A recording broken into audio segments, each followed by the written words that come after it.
Novel fiksi sastra dan bela diri bentuk audio yang ke-235. Pagoda Emas Pancer. Pasar Aura. Di Gedung Perdagangan Kamar Dagang Frost Chasing. Pertemuan penawaran sedang berlangsung. Ye Huamei berdiri di atas panggung, tampak bersemangat dan tersenyum. Di bawah manajemen profesionalnya, satu demi satu barang berhasil terjual, dan harganya melebihi harapan. Xiao Nunu, Luya, Luo Hao dan yang lainnya berdiri di suatu tempat di atas panggung. Baru saja, Yi Chong juga membeli sebotol ramuan ajaib yang disebut Wind Reader. Setelah meminum ramuan ini, sepasang sayap ajaib akan tumbuh, yang tidak hanya memungkinkan orang biasa terbang, tetapi juga mengeluarkan kecepatan gerak yang sangat menakjubkan. Kamu kehilangan uang untuk ramuan itu. Melihat botol biru kecil di tangan Yi Chong, Luo Hao tidak bisa menahan diri untuk tidak menggodanya. Yi Chong terkekeh dan berkata, tidak apa-apa. 800 juta batu peri masih dalam kisaran yang dapat kita terima. Yang terpenting adalah ramuan ini dapat bertahan lebih dari sebulan. Dengan badanku yang perkasa dan tinggi, jika aku menumbuhkan sepasang sayap ajaib, bukankah aku akan sangat tampan? Beberapa orang langsung tampak bingung. Li Wanyin tidak dapat menahan diri untuk bertanya, apakah kamu membeli barang ini hanya untuk terlihat keren? Apalagi, terlihat keren adalah hal yang harus dilakukan seumur hidup. Apakah kamu tahu apa artinya, menambahkan sayap pada harimau? Aku yakin, semua orang terdiam dan geli dengan ide Yi Chong. Yi Chong sudah membayangkan dirinya membunuh semua orang di medan perang di dunia iblis. Dengan badan seperti harimau dan peningkatan kecepatan dari ramuan ajaib, bukankah dia akan mampu menyapu bersih semuanya? Pada saat ini, suara Ye Huamei terdengar lagi dari panggung. Berikutnya adalah barang ketujuh yang akan dijual hari ini, sepotong bahan pemurnian kelas atas, Mohun Tianjin. Mohun Tianjin. Mendengar 4 kata ini, hati Xiao Nunu tergerak. Aku benar-benar menantikannya. Di atas panggung, seorang pelayan cantik berjalan mendekati Ye Huamei sambil membawa nampan. Di atas nampan itu terdapat potongan Mohun Tianjin yang bentuknya tidak beraturan. Potongan Mohun Tianjin itu seukuran telapak tangan pria dewasa, dengan kilau berwarna tinta yang mengalir di atasnya. Kualitasnya tampak sebanding dengan yang dibeli dari Yao Jianyun. Kelangkaan Mohun Tianjin Gold diketahui oleh mereka yang paham masalah ini, jadi saya tidak akan menguraikannya lebih lanjut. Harga awal Mohun Tianjin Gold ini adalah 2 miliar batu peri. Ye Huamei sangat jelas tentang nilai Mohun Tianjin Gold dan tanpa banyak basa-basi, dia langsung mengutip harga cadangan. 2.300 juta. Seseorang segera mengajukan penawaran. 20,5 miliar. 3 miliar. 4 miliar. Harganya semakin lama semakin tinggi, seolah-olah itu bukan uang mereka sendiri. Hanya dalam waktu kurang dari sesaat, harganya melampaui 5 miliar. Tiba-tiba, suara keras terdengar. 8 miliar. Suara itu langsung mengejutkan semua orang di aula pertemuan. Tiba-tiba, mata semua orang tertuju ke suatu tempat. Penawar itu adalah seorang pria dengan sikap yang luar biasa. Ia mengenakan jubah dan mantel biru tua, dengan sabuk giok di pinggangnya. Ia memiliki keanggunan dan kesan ilmiah yang unik. Dia adalah Master Qi Suce dari Istana Surga yang terbakar. Master Qi adalah seorang pemurni senjata, tidak heran dia menghabiskan 8 miliar untuk membeli emas Mohun Ti Guguk ini.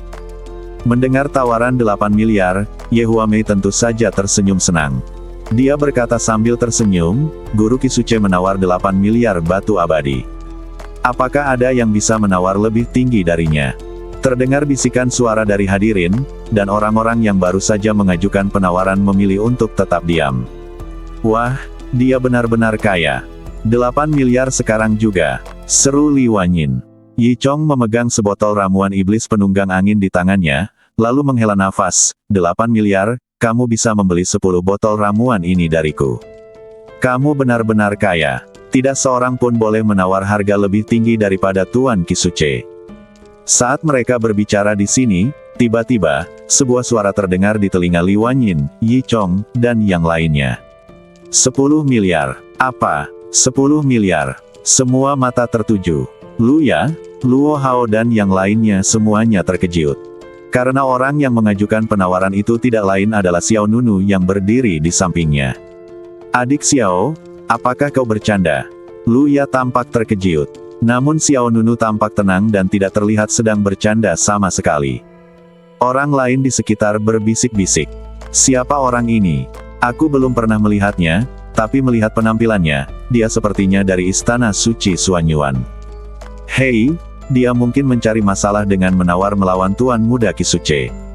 Tatapan Ye Huamei segera beralih ke Xiao Nunu. Dengan senyum di matanya, dia berkata, pemuda ini menawarkan 10 miliar batu peri. Apakah ada tawaran yang lebih tinggi dari ini? Di sisi lain, Yao Jianyun menyipitkan matanya sedikit dan bergumam, apa yang diinginkan orang ini begitu banyak dari Mo Hun Tianjin. Segera, Kisuce tersenyum acuh tak acuh dan berteriak, 20 miliar. Begitu harga ini diumumkan, hal itu menimbulkan sensasi di tempat tersebut. Tidak mungkin, 20 miliar. Meskipun Mo Hun Tianjin langka, harga barang sekecil itu seharusnya tidak terlalu keterlaluan, kan? Ya, 10 miliar seharusnya menjadi batas untuk barang Mo Hun Tianjin itu, kan? Kamu tidak mengerti. Harga barang sering kali ditentukan oleh permintaan. Bagi mereka yang benar-benar membutuhkannya, tidak peduli seberapa mahalnya, itu sepadan.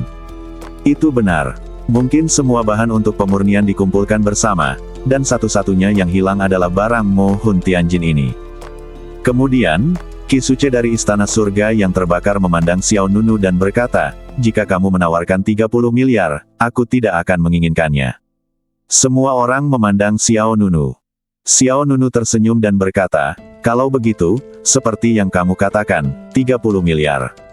Begitu harga ini diumumkan, seluruh hadirin menjadi gempar. Luya, Luo Hao dan yang lainnya menatap Xiao Nunu dengan mata terbelalak. Dari mana kamu mendapatkan begitu banyak uang? Li Wanyin tak kuasa menahan diri untuk bertanya. Luo Hao juga mengikuti dan berkata, aku tidak tahu kalau kamu adalah orang kaya yang tersembunyi. Xiao Nunu tersenyum tetapi tidak mengatakan apapun. Awalnya ia memiliki sekitar 20 miliar batu abadi, dan kemudian ia memperoleh tambahan 500 juta batu abadi berkualitas tinggi di kota Yingfeng. Saya tidak merasa terlalu buruk menghabiskan 30 miliar ini. Melihat Xiao Nunu menawar tanpa ragu, Kisuce menepati janjinya. Dia mengangkat tangannya sedikit dan berkata, sepertinya kamu lebih membutuhkannya daripada aku. Aku akan memberikannya kepadamu. Seperti Istana Surga yang terbakar dan Istana Suci Xuanyuan, keduanya adalah sekte teratas di Dahusu. Kisuce memiliki kepribadian yang bebas dan santai. Xiao Nunu juga mengangguk padanya dan memberi isyarat dari kejauhan. Terima kasih, kakak senior. Dengan harga 30 miliar, tidak ada yang bersaing. Ye Huamei tersenyum lebar. Kamar dagang telah menghabiskan 6 miliar batu peri untuk membeli Mo Hun Tianjin ini. Sekarang harganya telah meningkat 5 kali lipat setelah penjualan ini. Jika tidak ada yang menawar lebih tinggi, maka kepingan emas Mo Hun Tianjin ini akan menjadi milik tuan muda ini. Setelah berkata demikian, Ye Huamei memberi isyarat kepada pelayan di sampingnya untuk mengirimkan emas Mo Hun Tianjin kepada Xiao Nunu. Xiao Nunu juga mengeluarkan 30 miliar batu peri, siap untuk mendapatkan bahan ini. Tetapi pada saat ini, suara dingin datang dari sebuah kursi di lantai 2. 400 miliar. 3 kata sederhana ini bagaikan sebuah batu besar yang dilemparkan ke dalam danau, dan seketika menyebabkan ribuan cipratan air. Dalam sekejap, mata semua orang tertuju ke lantai 2 gedung perdagangan. Xiao Nunu juga melihat ke sana, dan ketika dia melihat wajah penuh penghinaan, Xiao Nunu tidak bisa menahan diri untuk tidak terlihat sedikit tertekan. Ini benar-benar kasus musuh yang bertemu di jalan sempit. Tepat ketika Xiao Nunu hendak membeli Mo Hun Tianjin dengan harga 30 miliar batu peri, sebuah suara yang sangat sumbang menyebabkan sensasi yang lebih besar. 40 miliar. Semua orang terkejut dengan pengumuman harga yang tiba-tiba itu. Di lantai 2 gedung perdagangan, Ye Yanqi sedang menatap Xiao Nunu dengan seringai di wajahnya dan tatapan puas di matanya. Di sampingnya, ada 2 sosok berdiri. Salah satunya adalah Ye Ku. Orang lainnya adalah pelayan tua bernama Paman ke-6 yang mengikuti Ye Yanqi di awal. Saat di kota Shadowwind, Paman 6 pernah kehilangan salah satu lengannya karena ulah Yinianer, namun kini lengannya telah disambung kembali. Dia berdiri di samping Ye Yanqi, dan tatapan yang diberikannya pada Xiao Nunu juga dipenuhi dengan rasa dingin. Ye Huamei, yang berdiri di atas panggung, jelas tertegun sejenak ketika Ye Yanqi meneriakkan 40 miliar. Wajahnya tidak sebahagia yang diharapkan. Alasannya sederhana, Ye Yanqi adalah anggota keluarga. Harga yang ditetapkan oleh rakyat kita ibarat memindahkan uang dari satu tangan ke tangan yang lain, tanpa menghasilkan sepeser pun. Namun, Ye Huamei profesional dalam menjadi tuan rumah dan senyum muncul di wajahnya. 40 miliar, apakah ada angka yang lebih tinggi dari ini? 50 miliar, teriak Xiao Nunu tanpa berpikir. Suasana di pameran dagang terus memanas. Luya, Luo Hao dan yang lainnya tercengang. Kamu gila, 50 miliar batu abadi untuk membeli sepotong mohon Tianjin. Pada saat ini, mereka berempat benar-benar ingin membawa Xiao Nunu pergi dari sini. Ini bukan cara menghabiskan uang. Xiao Nunu tidak peduli. Bagaimanapun, 50 miliar batu abadi ini diperas dari Ye Yanqi. Tidak masalah bahkan jika aku mengembalikannya padanya, aku akan mendapatkan sepotong mohon Tigu Gold secara gratis. Ye Yanqi tampaknya telah menduga bahwa Xiao Nunu akan menaikkan harga. Dia berkata dengan nada menghine, apakah kamu pikir kamu dapat bertindak seperti orang penting di hadapanku hanya dengan 50 miliar? Ye Huamei di atas panggung mengubah ekspresinya, dan sebelum Ye Yanqi dapat meneriakkan harga yang lebih tinggi, dia buru-buru berbicara untuk membujuknya. Nona, saya lihat pemuda itu sangat menyukai mohon Tianjin ini. Mengapa Anda tidak menahan rasa sakitnya dan memberikannya kepadanya? Sambil mengatakan ini, Ye Huamei mengisyaratkan dengan matanya bahwa Ye Yanqi tidak boleh mengikutinya. Dalam transaksi 50 miliar batu abadi, kamar dagang memperoleh total 44 miliar batu abadi. Tapi Ye Yanqi mengabaikan larangan Ye Huamei. Yang ingin dilakukannya adalah menamparkan wajah Xiao Nunu di depan umum. Dia ingin menggunakan sumber daya keuangannya untuk menekan pihak lain sehingga mereka tidak dapat mengangkat kepala. Saya akan menawarkan 80 miliar. 80 miliar. 30 miliar ditambahkan sekaligus. Semua orang yang hadir tiba-tiba merasa bahwa uang bukanlah uang. Semua orang terkejut. Siapapun dapat melihat bahwa Ye Yanqi melakukannya dengan sengaja. Dia mengincar Xiao Nunu. Ye Yanqi berkata dengan arogan, terus tambahkan lagi. Sudah 80 miliar. Kalau kamu mampu, tawarkan harga yang lebih tinggi. Ye Yanqi mengejek tanpa ragu-ragu. Xiao Nunu melirik Ye Yanqi, lalu melirik Ye Huamei di atas panggung. Dia segera mengerti apa yang sedang terjadi. Tidak heran Yao Jianyun berkata di awal, beraninya kau datang ke sini. Sekarang Xiao Nunu mengerti arti kata-kata Yao Jianyun. Ternyata pendukung Ye Yanqi adalah kamar dagang Zushuang. Yao Jianyun pasti tahu tentang dendam dan konflik antara Xiao Nunu dan Ye Yanqi, jadi dia berkata begitu. Menanggapi provokasi Ye Yanqi, Xiao Nunu tersenyum acuh tak acuh, lalu ia menjawab dengan tenang, sejujurnya, aku masih enggan berpisah dengan 50 miliar batu peri ini. Aku tidak mampu membeli 80 miliar, tetapi aku akan menyimpan 50 miliar ini untuk saat ini. Xiao Nunu tidak menindaklanjutinya. Di satu sisi aku tidak punya banyak batu abadi. Lebih jauh lagi, tidak peduli berapapun tawaranmu hari ini kamu tidak akan pernah bisa mengalahkan Ye Yanqi. Kamar dagang Zushuang semuanya miliknya. Dia meminta 100 miliar, atau bahkan 200 miliar. Ye Yanqi mendengus dingin, membosankan, kukira kau sangat cakap. Saat dia mengatakan itu, dia menatap Ye Huamei di atas panggung. Umumkan hasilnya. Mendengar ini, Ye Huamei agak tidak berdaya. Jika transaksi diselesaikan pada harga 50 miliar, dia akan mendapatkan lebih dari 40 miliar batu peri dari Xiao Nunu. Sekarang karena Ye Yanqi ikut campur, kesepakatan itu dibatalkan sepenuhnya. Tentu saja tidak akan ada kerugian. Pindahkan dari tangan kiri ke tangan kanan, tanpa kehilangan 1 sen pun dan tanpa memperoleh 1 sen pun. Namun, Ye Huamei tidak terlalu khawatir. Lagi pula, tidak ada kekurangan pembeli untuk barang-barang seperti mohon Tianjin. Selama Anda ingin menjual, Anda dapat menjualnya kapan saja. Tidak mungkin menjualnya seharga 50 miliar batu peri. Berikan mohon Tianjin kepada nona itu. Perintah Ye Huamei kepada pembantu di sampingnya. Ya, pembantu itu hanya bisa berpura-pura tidak mengenal Ye Yanqi, dan pergi ke lantai 2 dengan mohon Tianjin di kedua tangannya. Banyak orang di antara hadirin mulai berdiskusi. Aneh, Orang itu sepertinya Nona Ye Yanqi. Nona tertua di kota Zhuxiang. Ya, benarkah? Nona Ye menghancurkan bisnisnya sendiri. Sepertinya dia menargetkan orang itu dengan sengaja. Entah dia tidak ingin menipu lebih banyak batu peri, atau dia tidak ingin menjual mohon Tianjin kepada orang itu. Hei, dia benar-benar tahu cara bermain. Bagaimanapun, dia adalah seorang pengusaha, dan dia tidak takut merusak reputasi keluarganya. Tidak masalah. Bagaimanapun, Ye Yanqi terkenal sombong dan mendominasi. Mendengarkan keributan di atas panggung, Ye Huamei bergegas untuk menstabilkan situasi. Dia berkata, barang berikutnya yang akan dilelang adalah barang yang tidak biasa.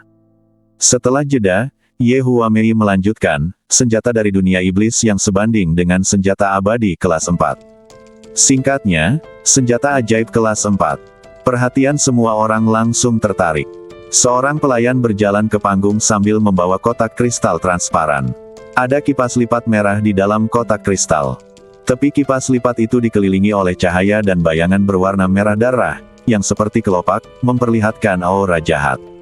Semua orang yang hadir mencium bau darah yang kuat. Kipas teratai merah adalah senjata sihir tingkat 4 dengan total 20 tulang kipas. Itu adalah senjata sihir dari dunia iblis. Dikabarkan bahwa itu awalnya adalah senjata sihir tingkat 5, tetapi karena beberapa kerusakan, itu jatuh ke tingkat senjata sihir tingkat 4. Semua orang mengerti senjata sihir. Mereka sangat kuat dan sangat mendominasi, tetapi ada risiko serangan balik saat menggunakannya. Harap menawar dengan hati-hati. Harga awal adalah 30 miliar batu peri. Pedagang adalah pedagang. Keuntungan selalu menjadi prioritas.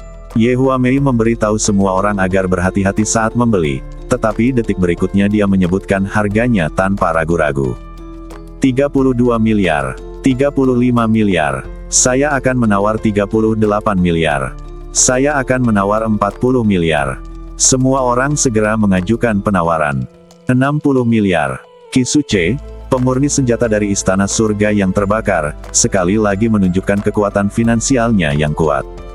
Semua orang terkejut dan menatap Kisuce. Aduh, terjadi lagi. Peningkatan satu kali sebanyak 20 miliar batu abadi. Bahkan Xiao Nunu pun mengangguk diam-diam, orang ini sungguh kaya. Alangkah baiknya jika saya bisa memeras sejumlah uang darinya. Kisuce berkata dengan sungguh-sungguh, semuanya, senjata ajaib ini mengandung aura berdarah yang kuat. Jika kalian mengambilnya, akan mudah terjadi kesalahan. Biarkan aku yang menanggung risikonya. Begitu dia selesai berbicara, suara lain terdengar. 70 miliar. Sebuah suara dingin mencegat 600 miliar batu abadi milik Kisuce. Semua orang menoleh. Si pengutip adalah seorang wanita kurus berpakaian hitam. Dia tampak tidak mudah didekati. Riasannya sangat tipis dan rambutnya yang panjang diikat dengan tali merah. Itu Yao Jianyun.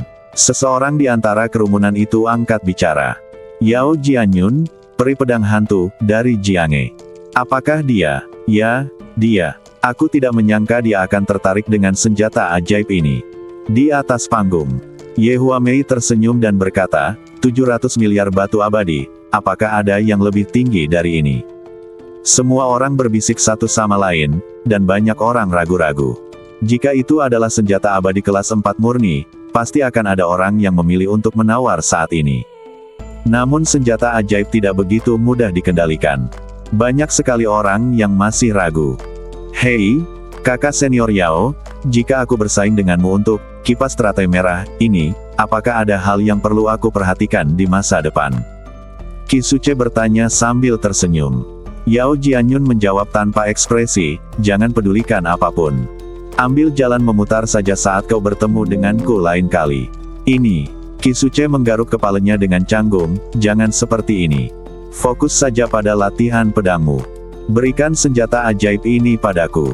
Yao Jianyun menjawab dengan dingin, apakah kau mengajariku cara melakukan sesuatu? Kisuce segera menegakkan badannya, lalu dia menatap Ye Huamei di atas panggung. Kalian semua lihat, menurutku peri pedang hantu dari Jianghe lebih cocok untuk kipas teratai merah ini, jadi aku tidak akan mengambilnya darinya. Kisuce memilih untuk menyerah begitu saja. Semua orang menghela nafas. Saya harus mengatakan bahwa daya jerai Yao Jianyun masih sangat kuat. Peri pedang hantu memang tidak mudah untuk dihadapi. Luo Hao mengangguk. Yah, bagaimanapun, yang kudengar adalah bahwa Yao Jianyun memiliki kepribadian yang agak eksentrik. Banyak orang tidak ingin menyinggung perasaannya. Bahkan di Jiange-nya sendiri, hanya sedikit orang yang mau bergaul dengannya. Yi Chong juga setuju. Tidak, menurutku, kakak senior Yao sangat cantik, kata Li Wanyin. Yi Chong berkata, dia terlihat cukup cantik, tapi agak kurus. Xiao Nunu berkata dengan santai, pakaian hitamnya membuatnya terlihat lebih kurus, dia masih memiliki banyak bentuk badan. Begitu Xiao Nunu selesai berbicara, dia menyadari bahwa dia telah mengatakan sesuatu yang salah.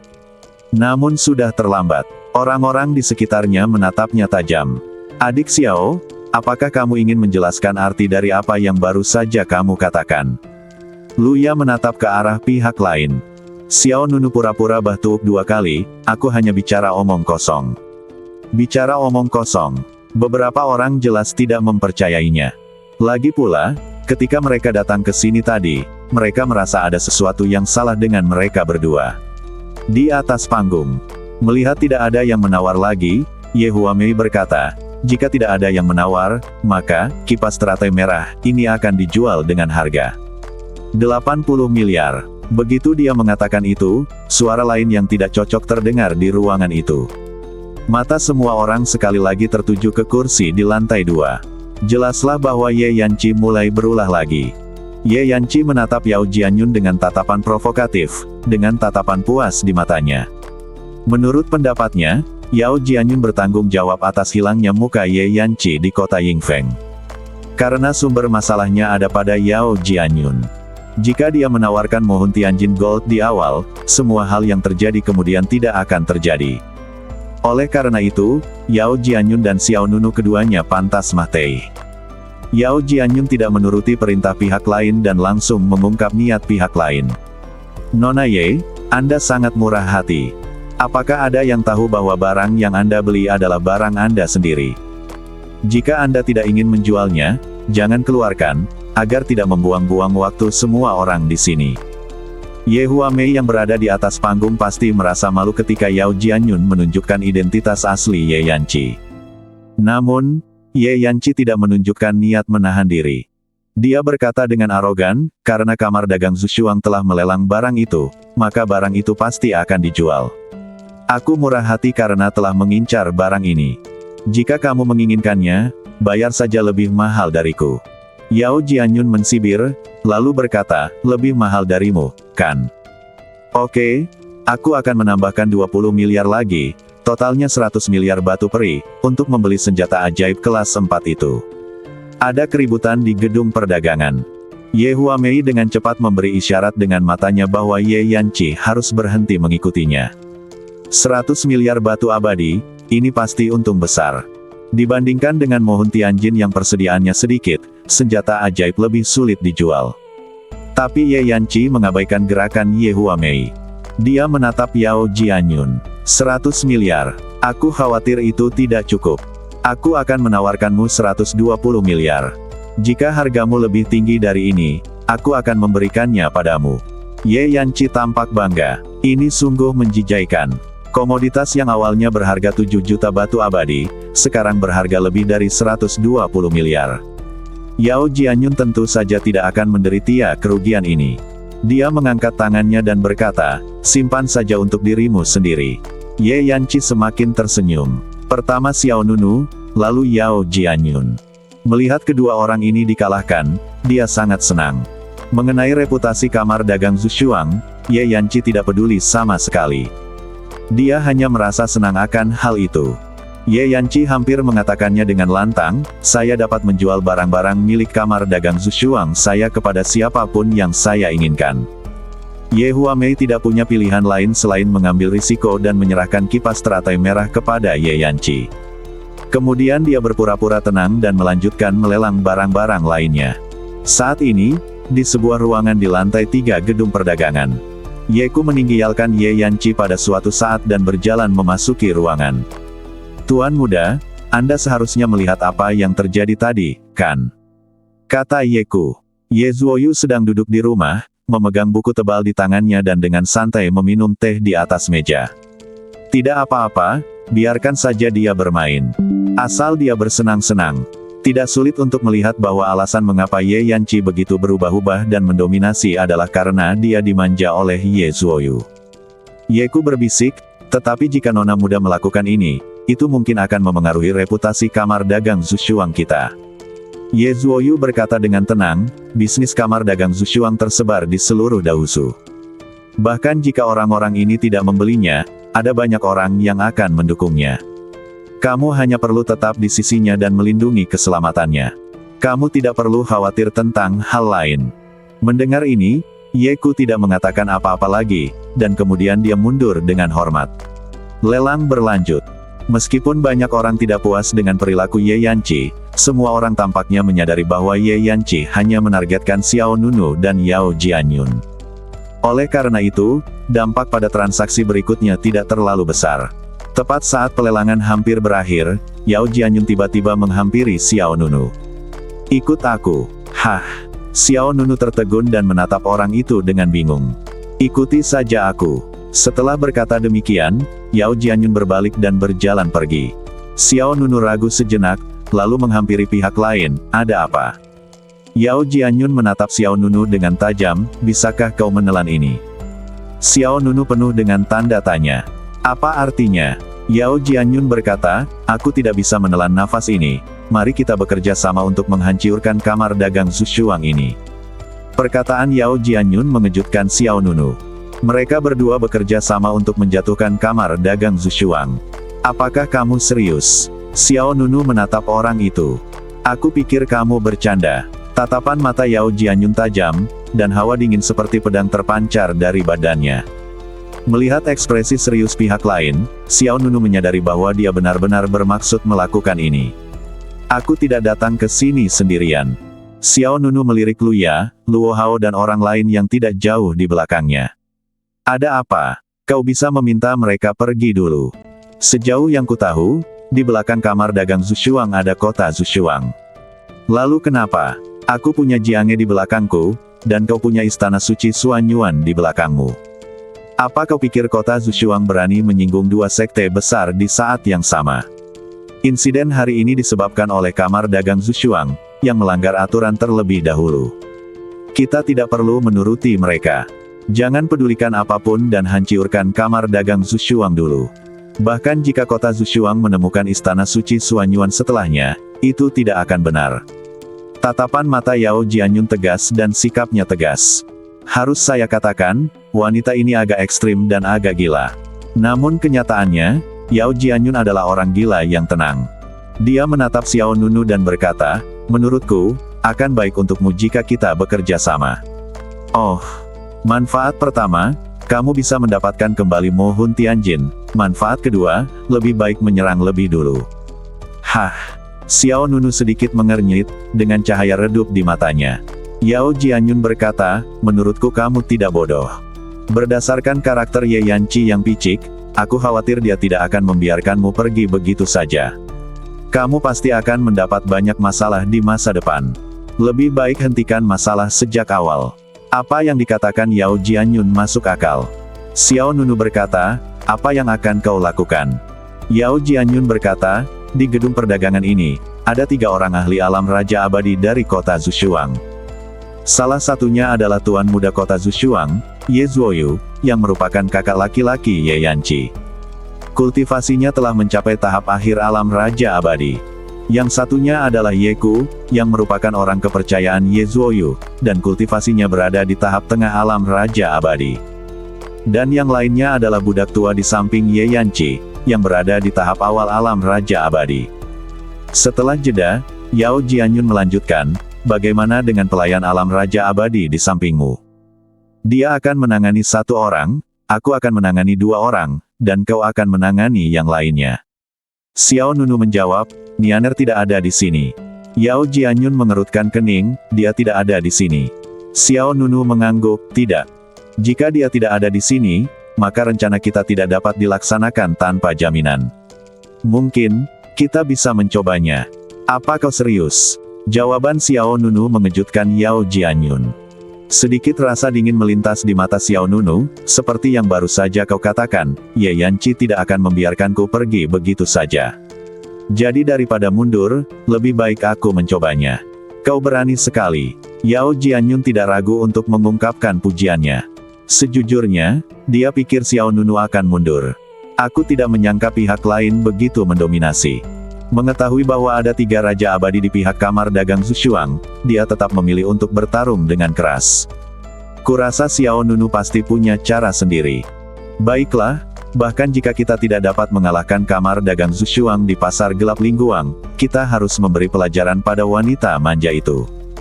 Yao Jianyun melanjutkan. Xiao Nunu tersenyum dan berkata, jangan mengkhianatiku saat waktunya tiba. Aku bukan orang seperti itu. Yao Jianyun menatap Xiao Nunu dan berkata dengan serius, jangan khawatir, bahkan jika terjadi sesuatu yang salah, aku akan melakukan yang terbaik untuk memastikan kamu keluar dari sini dengan selamat. Dengan kata-katamu, aku merasa sangat lega. Keduanya segera mencapai kesepakatan kerja sama. Bagaimanapun juga, kamar dagang pemburu embun bekulah yang pertama kali bersikap tidak masuk akal, jadi tidak perlu menuruti keinginan mereka. Xiao Nunu kemudian bertanya, kapan kamu akan mengajukan penawaran? Yao Jianyun menjawab, tunggu sampai pelelangan selesai. Tidak jauh dari sana, Luya, Luo Hao, Li Wanyin, dan Yi Chong menatap Xiao Nunu dengan ekspresi aneh. Lihat, adik Xiao berkata bahwa dia tidak mengenal Yao Jianyun, tetapi mereka berdua saling berbisik, kata Luo Hao sambil menggertakkan giginya. Benar sekali, wajah mereka hampir bersentuhan. Yi Chong mengikutinya. Luya menggelengkan kepalanya, adik junior Xiao Nunu ini memang bukan orang biasa. Di masa depan, kalian harus lebih menghormatinya dan tidak pernah menyinggung perasaannya. Luo Hao mengerutkan bibirnya, adik senior Luya, kamu juga mengikuti angin. Luya memutar matanya ke arahnya, apa yang kamu tahu? Kamu masih harus belajar banyak. Pada saat ini, raungan marah mencapai telinga semua orang. Raung. Jantung semua orang menegang. Semua orang melihat ke arah meja tempat Ye Huamei berada. Saya melihat 4 pria kuat mendorong sangkar besi ke atas. Sangkar besi itu ditutupi dengan lapisan kain merah. Terdengar suara benturan di dalam. Dan diiringi dengan suara gemuruh yang mendebarkan jantung. Apa ini? Seseorang tak dapat menahan diri untuk bertanya. Aku tidak tahu, aura pembunuh yang begitu kuat. Setelah sangkar besi berdiri kokoh di atas panggung, Ye Huamei menunjukkan senyum cerah. Ini adalah barang terakhir yang dilelang hari ini. Tepatnya, ini bukan sebuah benda, melainkan makhluk hidup. Kemudian Ye Huamei mengangkat tangannya dan melambaikan tangan. Hulua. Kain merah pada sangkar besi itu terangkat, dan di dalam sangkar besi persegi yang sangat kokoh itu, seekor monster dipenjara. Monster ini adalah iblis muda. Ia memiliki mata besar dan fitur wajah yang 80% mirip dengan manusia. Telinganya runcing seperti sepasang telinga rubah, dan sepasang taring tajam tumbuh di luarnya. Kulitnya berwarna hijau giok, dan bagian di bawah leher ditutupi sisik. Sisik-sisik itu seperti pakaian, menutupi bagian-bagian utama. Selain itu, ia memiliki ekor yang panjang dan tipis dengan duri tajam di ujungnya. Itu Green Goblin. Seseorang mengenalinya. Itu adalah iblis hijau betina. Garis keturunannya sangat murni. Mungkinkah itu anggota keluarga kerajaan? Perhatian semua orang tertarik oleh iblis hijau di dalam sangkar besi. Si goblin hijau terus memukul-mukul kurungan besi, berusaha keluar. Namun, penjara besi ini dipasangi penghalang penyegel yang kuat, dan jeruji besinya ditutupi dengan rune misterius. Setiap kali terkena, tidak ada gunanya.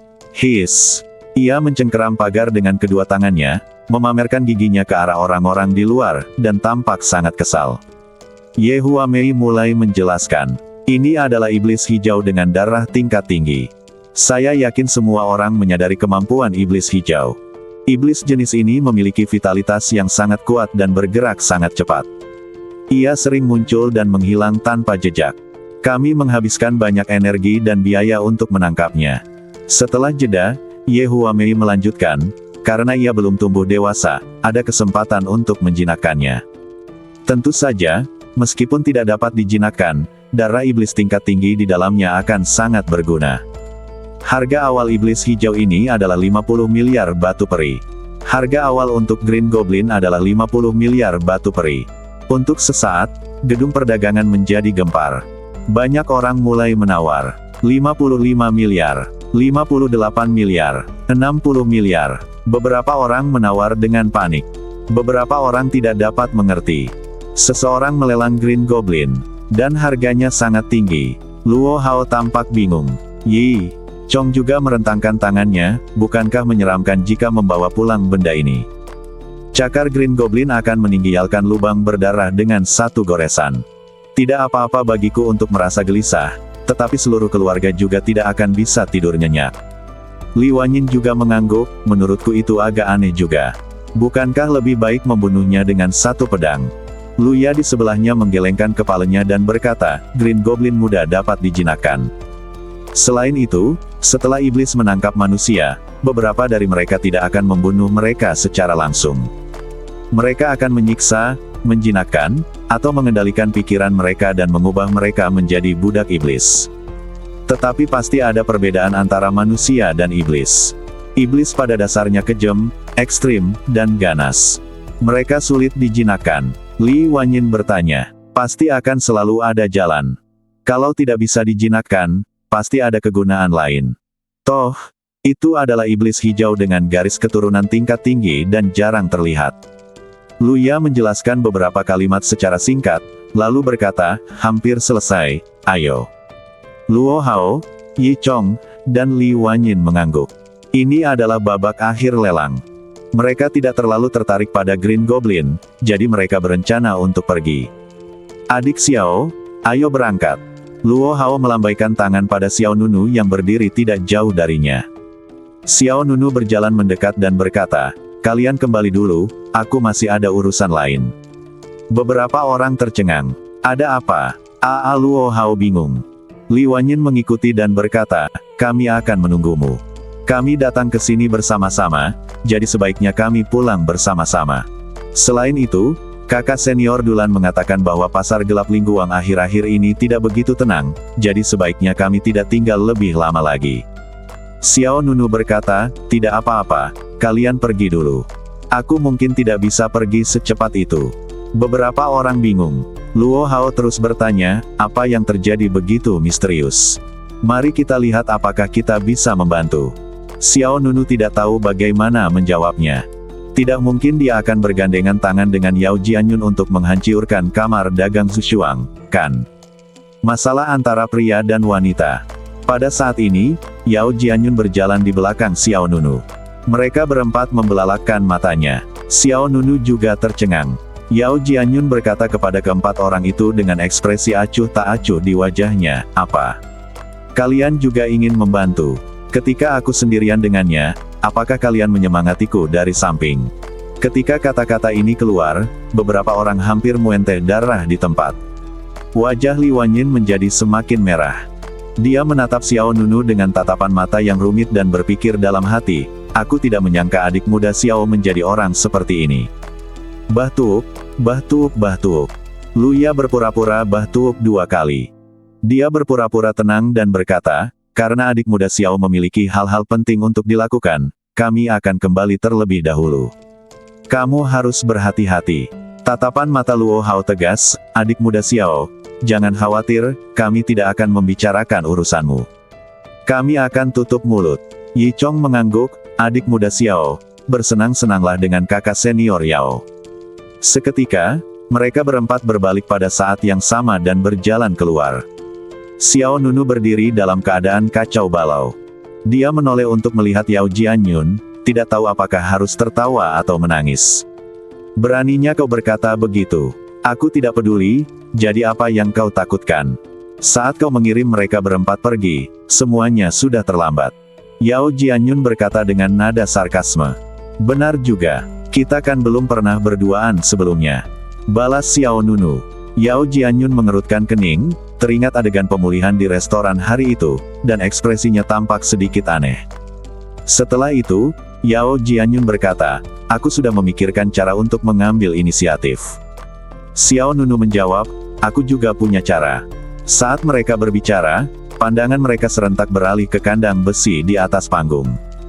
Di dalam kandang besi, si goblin hijau masih memukul-mukul pagar. Setiap kali terjadi benturan, sangkar besi itu menimbulkan bunyi dentuman keras.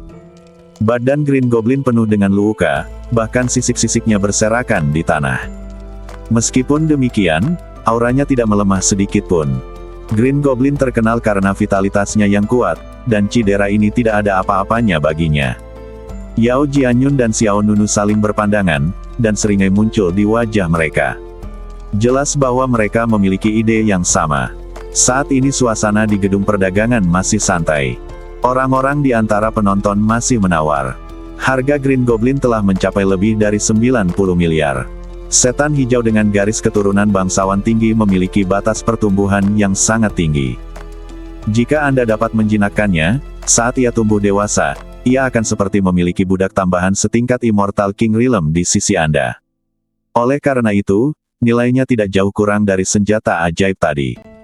92 miliar, apakah ada angka yang lebih tinggi dari ini? Ye Huamei berkata dengan keras. 100 miliar. Tiba-tiba terdengar suara dingin dari hadirin. Mata semua orang tertuju pada Yao Jianyun lagi. Itu peri pedang hantu lagi. Aku ingin tahu apakah Nona Ye Yanci akan membuat masalah lagi. Melihat Yao Jianyun mengutip harga tinggi sebesar 100 miliar, Ye Yanci, yang duduk di kursi VIP di lantai 2, menunjukkan sedikit cibiran. Kemudian, dia langsung melanjutkan, 120 miliar. Wow, gedung perdagangan mulai mendidih. Aduh, terjadi lagi. Ye Yanci membuat masalah lagi. Ye Huamei merasa seperti akan terkena serangan jantung, tetapi statusnya di kota Zhuang jauh lebih rendah daripada Ye Yanci, jadi Ye Huamei tidak berani mengatakan apapun. 150 miliar. Pada saat ini, Yao Jianyun menambahkan 30 miliar dalam satu tarikan napas. Bangunan perdagangan langsung kacau balau. Sial, mereka benar-benar kaya. 150 miliar, aku tidak akan pernah bisa mendapatkan begitu banyak batu abadi seumur hidupku. Sepertinya peri pedang hantu sedang berselisih dengan wanita tertua di kota pemburu es. Hehe, jangan remehkan tekad wanita untuk bersaing. Terkadang mereka jauh lebih kejam daripada pria demi harga diri. Untuk sesaat, kerumunan di gedung perdagangan menunjukkan sikap menonton pertunjukan. Setelah Yao Jianyun mengutip harga 150 miliar, dia tidak lupa memberi Ye Yanci pandangan provokatif. Ye Huamei dengan cepat menggelengkan kepalanya pada Ye Yanci. Tapi bagaimana Ye Yanci bisa memperhatikan pihak lain? Dia menatap Yao Jianyun. 180 miliar. Ye Huamei langsung layu. Ye Yanci memang terlalu keras kepala. Termasuk Mohun Tianjin dan senjata ajaib kipas teratai merah, Ye Yanci telah merusiak 3 kesepakatan besar hari ini. Namun kemudian, harapan kembali menyala di hati Ye Huamei. Karena Yao Jianyun tidak mundur, tetapi menawarkan harga yang lebih tinggi. 200 miliar. Gembira. Ye Huamei tidak bisa menyembunyikan kegembiraannya. Sambil merasa gembira, dia segera berkata kepada Ye Yanci di lantai 2, Nona, peri pedang hantu ini adalah wanita yang terkenal dan luar biasa di Dahusu. Merupakan suatu berkah bagi kamar dagang kita untuk dapat mengenalnya. Saya pikir kita harus membantu mereka untuk mencapai tujuan mereka. Setelah mengatakan itu, Ye Huamei juga mengedipkan mata kepada Ye Ku dan paman ke-6 yang berada di samping Ye Yanci. Tetapi bagaimana mungkin paman 6 berani menghentikan Ye Yanci? Hal yang sama berlaku untuk Ye Ku. Lagi pula, dia baru saja pergi mencari Ye Zuoyu, dan jawaban Ye Zuoyu sangat lugas. Ye Yanci boleh bermain sesuka hatinya, asalkan dia senang. Bagaimanapun, bisnis kamar dagang Zhuang tersebar di seluruh Dahusu, jadi kerugian kecil di sini bukanlah masalah besar. Membantu orang lain mencapai tujuan mereka. Itu juga tergantung pada apakah beberapa orang layak mendapatkannya. Ye Yanci jelas tidak ingin menjual barang-barang itu kepada Yao Jianyun. 250 miliar. Tawaran Ye Yanci jelas dimaksudkan untuk mengakhiri persaingan ini. Ye Huamei sangat marah hingga dia tertegun. Tidak peduli seberapa tinggi harga yang Ye Yanci tawarkan, itu tidak akan berguna.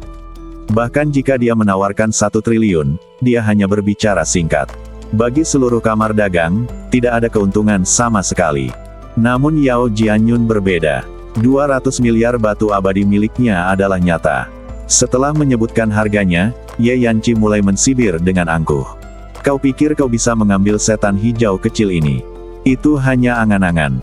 Yao Jianyun, kukatakan padamu, kau tidak bisa mengambil apapun dari kamar dagang kami. Saatnya pamer. Jangan berpura-pura lagi. Ye Yanqi mengungkapkan pikirannya secara langsung. Semua orang di pameran dagang itu menggelengkan kepala diam-diam. Nona muda ini benar-benar sombong. Dia tidak menginginkan uang sungguhan dan hanya ingin berurusan dengan kedua orang itu. Ya, Ye Huamei tidak bisa menghentikannya. Setelah hari ini, reputasi kamar dagang pasti akan rusak. Terserah. Kami akan membeli apa yang seharusnya kami beli, lagi pula, kamar dagang Zhuang memiliki bisnis yang sangat besar. Tepat ketika semua orang mengira Yao Jianyun akan kembali dengan tangan kosong seperti sebelumnya, pihak lain sekali lagi menyebutkan harga yang tidak diharapkan siapapun. 300 miliar. Begitu tiga kata itu keluar, aula konferensi meledak. Sial, 300 miliar. Apa kau gila? Kisuce, pemurni senjata dari Istana Surga Terbakar, segera berkata, kakak senior Yao, lupakan saja 300 miliar itu. Aku akan pergi ke alam iblis untuk membantumu menangkap iblis hijau. Aku juga bersedia pergi. Tidak, aku akan menangkap 2 untukmu. Yang lain pun setuju. Ya, aku juga akan pergi. Apa gunanya berlatih? Aku akan menangkap Green Goblin. Cek, kenapa kalian ikut bersenang-senang? Kakak senior Yao jelas-jelas sedang berusaha membuktikan dirinya. Ya, jika kau tidak bisa menerima ini, kau akan sangat marah sampai kau akan mati. Ketika harga setinggi langit 300 miliar diumumkan, Ye Huamei di atas panggung tidak bisa menahan gemetar dengan kedua tangannya. Dia segera menatap Ye Yanqi. Matanya sangat gugup.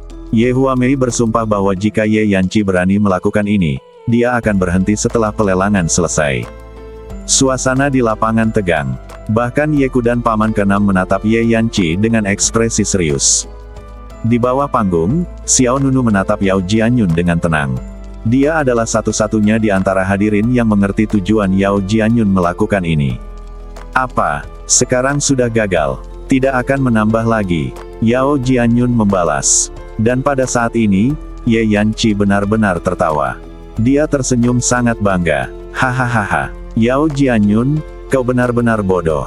Apa kau benar-benar berpikir aku ingin bersaing denganmu? Aku tidak akan melawan uang. 300 miliar, kan?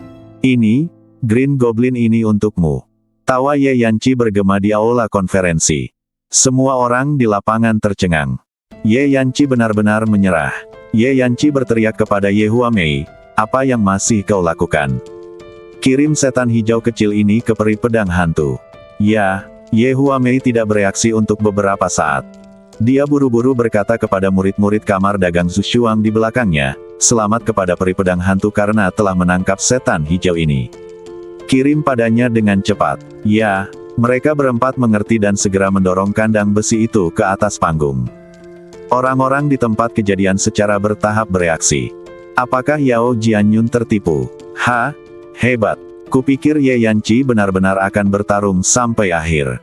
Harus kukatakan, langkah Ye Yanqi benar-benar kejam. Dia menaikkan harga Green Goblin ke level yang tidak kalah dengannya. Sayangnya, Yao Jianyun sendiri yang mendapat masalah kali ini. Sebelumnya, semua orang mengira Ye Yanqi adalah wanita muda yang keras kepala, sombong, dan tidak masuk akal. Namun pihak lainnya juga merupakan orang yang cerdik. Dia sengaja memprovokasi Yao Jianyun dan membuatnya marah agar terus menaikkan harga barang.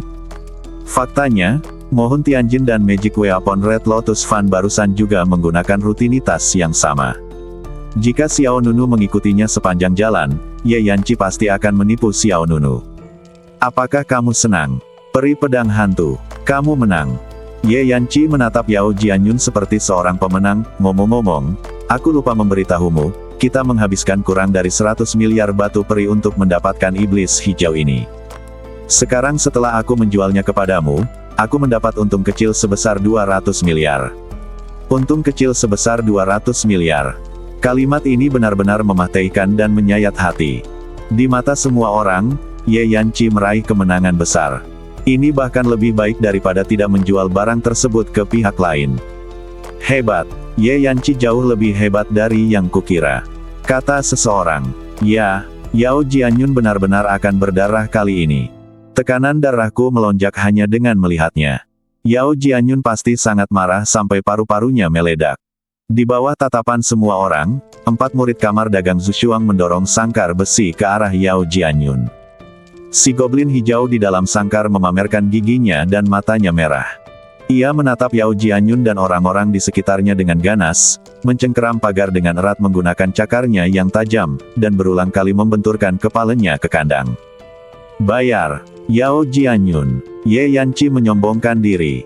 Tanpa dia sadari, dia telah membuat Yao Jianyun marah sebelumnya, dan kini dia malah menambah bahan bakar ke dalam api. Yao Jianyun mengangkat lengkungan menghine di sudut mulutnya. Jangan khawatir, aku akan segera memberikannya kepadamu. Tepat ketika semua orang mengira bahwa Ye Yanqi telah mencapai kemenangan mutlak, tiba-tiba, mata Yao Jianyun bersinar dengan cahaya dingin, dan detik berikutnya, pedang panjang dengan pola berwarna giok yang bergerak tiba-tiba muncul di tangannya. Swiss. Dalam sekejap, Yao Jianyun melesat keluar. Dia seperti hantu, melesat melewati keempat sudut kandang besi. Swiss, Swiss, Swiss. Dalam sekejap, cahaya pedang beterbangan, cahaya dingin muncul, dan Yao Jianyun muncul langsung dari depan sangkar besi ke belakang sangkar besi. Di belakangnya, darah menari-nari dan hawa membunuh memenuhi udara. 4 kepala bundar memantul tinggi dan terbang dari bahu keempat murid kota Zushuang. Teknik pedang pembunuh itu secepat kilat. Pemandangan yang tiba-tiba itu membuat semua orang tidak dapat bereaksi. Bahkan sebelum senyum di wajah Ye Huamei, Ye Yanqi, Ye Ku dan yang lainnya memudar, keempat murid dari kota Zushuang telah meninggal di tempat. Yao Jianyun memegang pedang panjang itu pada sudut tertentu, dan sosok rampingnya memancarkan niat membunuh yang diam-diam. 300 miliar, kan? Aku akan membakarnya untukmu. Setelah mengatakan itu, Yao Jianyun menebasnya dengan punggung tangannya. Energi pedang yang mengerikan menebas sangkar besi di belakangnya. Dengan suara bang yang keras, sangkar besi yang menahan Green Goblin terbelah menjadi 2. Green Goblin di dalamnya melompat keluar seperti harimau keluar dari sangkarnya. Bersambung.